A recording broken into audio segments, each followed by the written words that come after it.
چا تپوس کړی ده چې د یتیم مال خوړل څنګه دي. نو د یتیم مال خوړل خو حرام دي. قرآن شریف کې الله پاک جل شانه فرمای ان الذين يأكلون اموال اليتامى ظلما انما يأكلون في بطونهم نارا. خدای پاک جل شانه فرمای کم خلق چې د یتیمانانو مال خوري نو دی په حقیقت کې په ګېډو کې اور اچوي. معنا څه؟ کم انسان چې دنیا کې د یتیم مال خوړلی وي الله پاک جل شانه به ورته د قیامت په ورځ په ګېډه کې جهنم اور لګوي.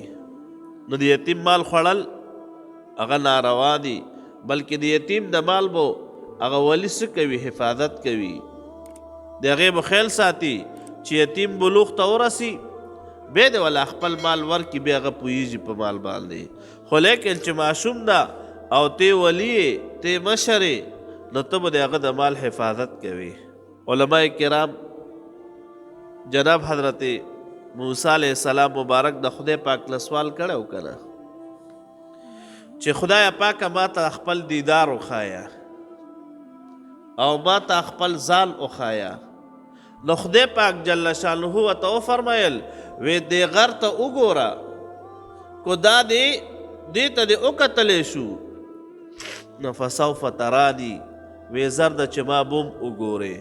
لیکن کله چې جناب حضرت موسی علیہ السلام مبارک اغر ته وکتل بس را پریوتو. علماء کرام فرمایي دا ولې؟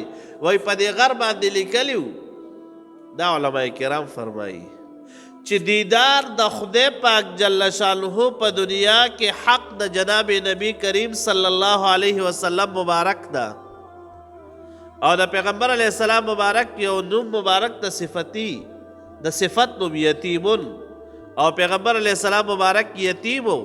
نو لهذا د دیدار ته نږدې کېدل په دنیا کې دا د پیغمبر علیه السلام مبارک حق ده او دې ته بل څوک نشي نږدې کېدلی.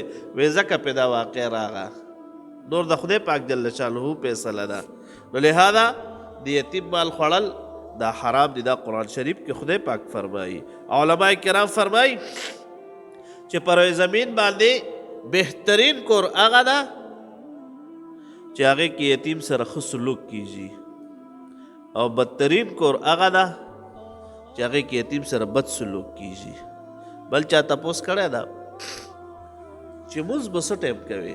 نو مونځ چې کله وخت داخل شي اذان وشي، اکثر په نقشو باندې اذان کول پکار دي. زموږ د مؤذنان حضرات زه دوی ته لکه بار بار جمعې کې وایم او نورو دغو کې چې په نقشې باندې اذان کوئ.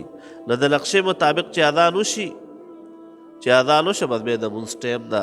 زنانه کور کې مونځونه کولی شي، بالکل د جمعې نه مخکې کولی شي، کو جمعه ولاړه وي کو نه ولاړه، لیکن زنانه کور کې مونځونه کولی شي. وصلی الله تعالی